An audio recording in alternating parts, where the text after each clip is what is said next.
Assalamualaikum warahmatullahi wabarakatuh. Teman-teman, kembali lagi di channel YouTube saya, Hairun Imam.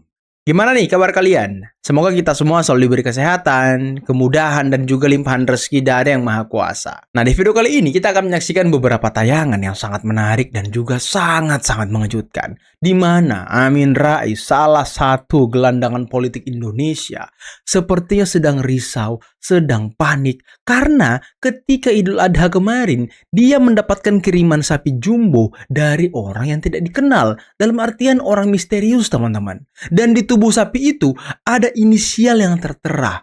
Apakah nama orang yang ngirim atau seperti apa, teman-teman? Nanti kita simak videonya. Karena selain Amin Rais, Bung Andi Aswan juga sepertinya sedang risau nih, menunggu detik-detik P21 kasus ijazah Pak Jokowi terhadap Roy Suryo dan juga Tifa. Dan kenapa kita risau? Karena kan clue dari Polda Metro Jaya dan juga beberapa pakar hukum mengatakan bahwa kemungkinan besar pengumuman P21 itu di awal Juni. Ya, minggu depan lah teman-teman ya, antara tanggal 1 sampai tanggal 5. Tapi yang kita harus wanti-wanti, jangan sampai ketika pengumuman P21, Roy Suryo mendadak sakit. Nah, ini bahaya nih, karena belajar dari kasus Tupa kemarin. Tahun 2019 kalau nggak salah ya, yang dimana Roy Suryo tiba-tiba pakai kursi roda, pakai penyangga leher. Ini nggak boleh nih. Nah, terakhir kita akan menyaksikan bagaimana kader-kader dari Banteng tidak kalah risaunya karena Pak Jokowi akan terjun ke daerah-daerah, berkunjung ke pelosok negeri guna menghadiri undangan-undangan dari PSI dan juga para relawan. Kira-kira kenapa mereka risau ya? Nanti kita simak videonya. Tapi sebelum kita mulai, jangan lupa like, subscribe, dan share. Dan tanpa perlu berlama-lama lagi, mari kita mulai videonya berikut ini. Saudara, 3 hari terakhir ini ada berita besar tentang Sekretaris Kabinet Teddy Indrawijaya. Sapi misterius berinisial TIW hadir dekat rumah Amin Rais. Masjid Fathahillah di Gejayan. Warga Gejayan, Sleman, dibuat heboh dengan kedatangan seekor sapi kurban jumbo seberat 1,1 ton di Masjid Fathahillah, area komplek kediaman tokoh nasional Amin Rais.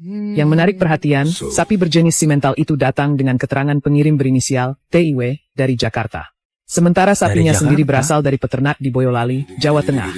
Menurut pengurus masjid, sapi berukuran raksasa tersebut langsung menjadi tontonan warga karena bobotnya yang mencapai lebih dari 1 ton. Banyak warga penasaran siapa sebenarnya sosok di balik inisial TIW tersebut. Takmir Masjid Fathahillah menyampaikan apresiasi dan terima kasih atas bantuan sapi kurban yang dinilai sangat bermanfaat bagi masyarakat sekitar. Bahkan karena jumlah daging kurban yang melimpah, distribusinya tidak hanya menjangkau warga sekitar Gejayan, tetapi juga sampai ke wilayah Kebumen dan Magelang. Di lingkungan RT setempat, seluruh warga mendapatkan bagian, baik muslim maupun non-muslim. Keren Setiap banget. kepala keluarga menerima sekitar 2 kg daging 2 kurban. kilo? Bagaimana menurut kalian? Siapa sosok TIW? Nah, kira-kira siapa sosok TIW ini, teman-teman? Kalau dari inisialnya, TIW ini Teddy Indrawijaya, karena pengirimnya konon dari Jakarta, peternaknya dari Boyolali. Ya, kemungkinan besar ini dari Letkol Teddy untuk Amin Rais. Sepertinya ya, Letkol Teddy sedang ngajarin Amin Rais cara membalas hinaan orang, cacian orang dengan kebaikan.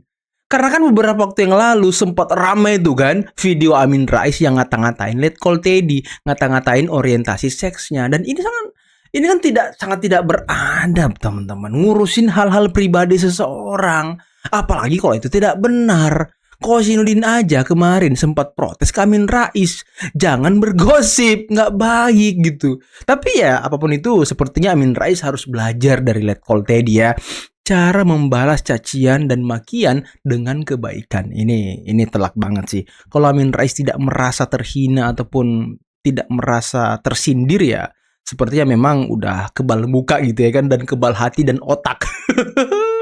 Ya itulah, biasa kan kalau yang merasa sudah terpojok ya mencari-cari celah gitu. Kalau ibaratnya begini, orang sudah mau tenggelam, apapun di sekelilingnya kan ditarik-tarik gitu untuk menyelamatkan dirinya. Ibarat kata pelampung itu satu di pokok rebut nih. Dia akan dorong itu orang dia rebut gitu. Waduh.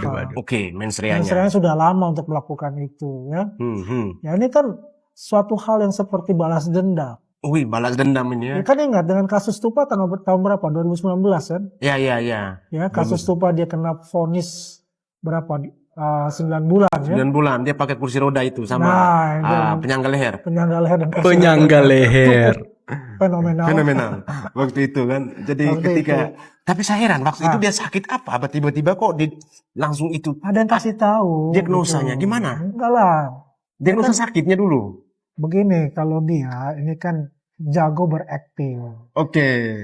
Ya kan, dia kan Berusaha untuk mengalihkan mungkin. mendapatkan informasi seperti apa sih orang sakit. Oh. Apalagi orang sakit juga kan dia pasti hafal ya. Ya, Wow. ya, ya. Mungkin ada Perangai-perangainya seperti apa kan begitu. mungkin ada referensi arahnya ke Mungkin ada sana. referensi yang ngasih tahu kan gitu. Ini kan kemungkinan. Jadi segala cara diupayakan Ya, untuk yang paling enggak penting- terhindar dari jeratan gitu. Iya, yang penting bahwasanya ya dia itu merasa sakit gitu kan. Merasa sakit. Iya, kemudian ada penyangga leher ya kan, kemudian pakai Kursi roda, ya. Tapi herannya tuh waktu itu diagnosa secara medisnya itu kita mempertanyakan itu. Nah, apa sih diagnosa secara medisnya sampai tiba-tiba dia waktu itu langsung dipakai kursi roda secara tiba-tiba. Padahal pada saat proses persidangan dan sebagainya tuh dia sehat-sehat saja. Sehat-sehat saja, sehat-sehat saja. Dan kalau nggak salah, ingat saya teman-teman ya, tolong diluruskan kalau saya salah. Tolong dikoreksi kalau saya salah. Kalau nggak salah ingat ya, ada pernah, kalau nggak salah mantan kabar reskrim Pak Susno gitu. Dia membongkar bagaimana Roy Suryo itu sebenarnya pura-pura sakit. Karena akan menghadiri apa gitu. Dan dia mendapatkan cara itu dari Pak Susno juga. Nah tolong kalau saya salah dikoreksi teman-teman. Koreksi di komentar biar saya langsung bisa mengklarifikasi ataupun membuat video baru nantinya mengenai hal ini ya. Yang jelas waktu itu memang Roy Suryo pura-pura sakit. Nah jangan sampai hal itu terulang nantinya di minggu depan. Karena konon kabarnya minggu depan ini akan ada pengumuman nih teman-teman. Udah fix. Karena minggu depan gak ada lagi tanggal merah, gak ada lagi hari-hari besar, dan gak ada lagi kesibukan-kesibukan apapun dari Polda Metro. Jadi ya jangan sampai dia pakai kursi roda lagi nih datang ke Polda Metro. Jangan sampai teman-teman. Kita harus ngecek. Ataupun nanti pura-pura sakit mengenai isi kepala. Apa sih kalau isi kepala yang sakit itu apa teman-teman? Mata itu tidak bisa dipertanggungjawabkan. Karena nggak seperti Anda fotokopi digital dibandingkan. Tapi kembali lagi Bang Loy, saya nggak mau mendahului. Ini mata. Pasti dong. Mata itu tidak bisa dipertanggungjawabkan. Ya udah. Betul. Kalau yang benar itu dibawa ke lapor. Ya. Iya dong. Karena nggak seperti Anda fotokopi digital dibandingkan Mungkin dengan. dia. Jelas ada hasilnya. Nggak mungkin. Ini ada hasilnya. Kalau saya kembali lagi. Luminance sebagian. Betul mirip. Ya, tapi kembali lagi. Ini biarkan diuji di lapor. Sebenarnya hasil lapornya sudah ada semua. Sudah. Baik di Barreskrim maupun di Polda. Polda. Jadi intinya adalah mari kita saksikan nanti di persidangan. Semua menyaksikan alur persidangan seperti apa. Itu lebih fair. Ya, fair tuh. Enggak. Nah ini kenapa mereka takut ke persidangan teman-teman ya. Karena memang dia tidak punya bukti apapun untuk mengatakan ijazah Pak Jokowi itu palsu. Ijazah Pak Jokowi sudah 2 kali dilapor. Saat kasus di Barreskrim dan juga saat kasus di Polda Metro. Dan hasilnya sama, identik. Tidak ada yang beda gitu. Ijazah Pak Jokowi dengan seangkatannya yang wisuda tahun 85 itu sama semua. Dan Roy Suryo apa buktinya? Hanya berdasarkan hanya berdasarkan aplikasi-aplikasi. Aduh, kok ini ijazah fisik diteliti menggunakan digital forensik? Nggak nyambung, Bung. Ilmu kau itu, aduh, nggak nyambung. Kertasnya itu harus dibandingkan dengan ijazah yang lain. Di mana? Di lapor, bos, bukan di tempat lain. Dan Polda Metro sudah bersurat ke beberapa lembaga negara untuk dilakukan lapor tandingan. Cuman lembaga negara lain ini tidak ada alatnya. Jadi cuma ada di Polda Metro. Nah kalau kau punya referensi lain, mungkin nanti di persidangan bisa kau pinjam ijazah Pak Jokowi. Kemudian kau lapor sendiri. Lapor ya, bukan digital forensik. Lapor biar jelas. Karena ini fisik. Jangan salah alamat lagi kau. Aduh. Ya mumpung ini Pak Jokowi lagi mau safari, kan nggak akan ada yang bisa menghambat beliau. Kita sih Iyalah. berharap bahwa momen safari politik yang akan dilakukan ini juga sekalian lah bawa ijazahnya ke lapangan, tunjukkan ke rakyat supaya rakyat itu percaya kalau Udet. beliau itu memang punya ijazah asli. Udet. Kan itu akan lebih baik. Yang kedua saran kita sebetulnya ke Pak Jokowi itu ya diajari juga lah relawan-relawannya, para pendukungnya untuk tidak muter-muter kayak dia, langsung to the point aja, straight to the point gitu loh. Kalau ini adalah memang kepentingan politik 2029, nggak usah dibungkus dengan dicintai rakyat, di ini rakyat segala macam. Nanti kalau kita bicara rakyat yang mana lagi kan Memang pusing. faktanya begitu kok. Ya terutama itu saja sih yang terakhir. Ya cuman mau berpesan ya berpolitik jangan culas, jangan licik itu aja. Jadi silakan aja beliau keliling kemanapun, bebas ya. Tapi ya beliau juga harus bisa menjelaskan, menunjukkan untuk supaya masyarakat betul-betul yakin ya bahwa ijazahnya itu asli. Loh, bentar, kok narasinya sama semua? Hah? Kok narasinya sama semua ini? Dengan beliau turun ke beberapa wilayah, itu justru partai kita semakin solid. Ya, partai kita akan semakin solid untuk membangun internal partai maupun lebih solid untuk turun ke bawah. Jadi silakan aja beliau keliling kemanapun, bebas ya. Tapi ya beliau juga harus bisa menjelaskan, menunjukkan untuk supaya masyarakat betul-betul yakin ya bahwa ijazahnya itu asli. Tunjukkan aja saya. Paling enak gitu, nggak usah pakai drama. Nggak usah pakai drama-drama di pengadilan gitu loh ya.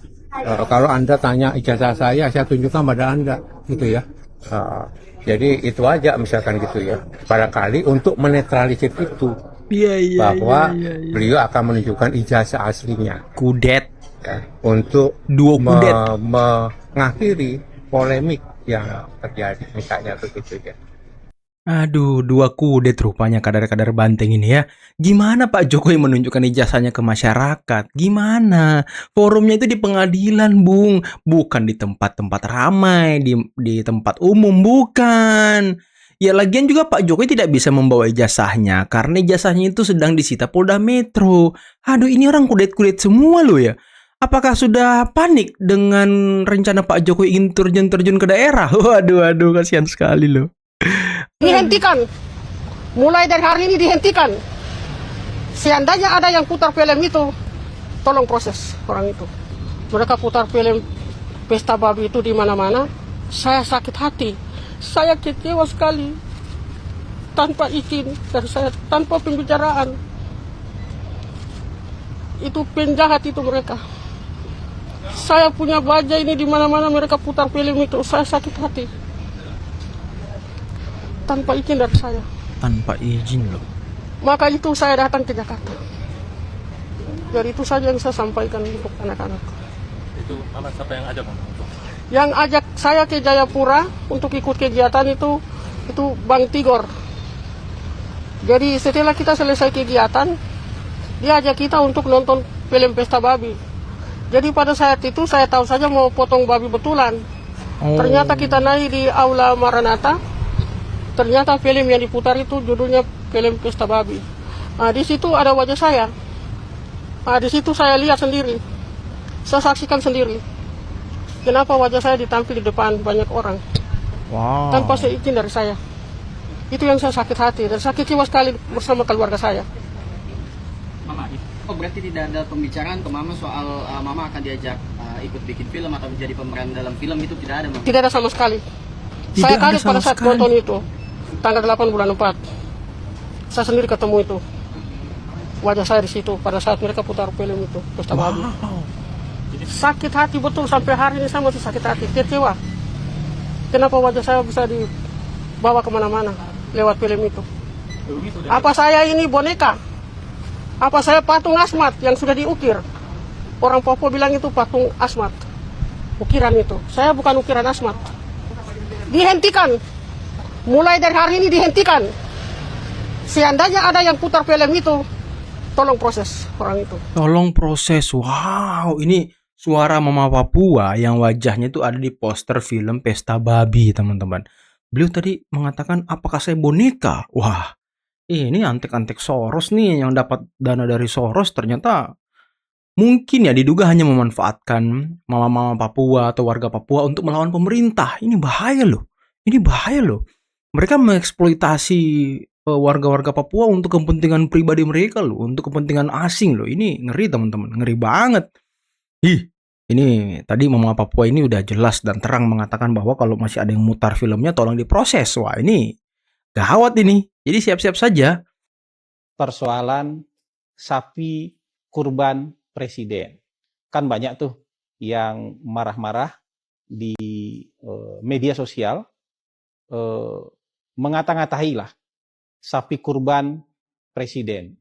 Memang presiden memberikan bantuan sapi kurban sebanyak 1098 sapi kurban. Dikirimkan ke 1098 titik di seluruh Indonesia.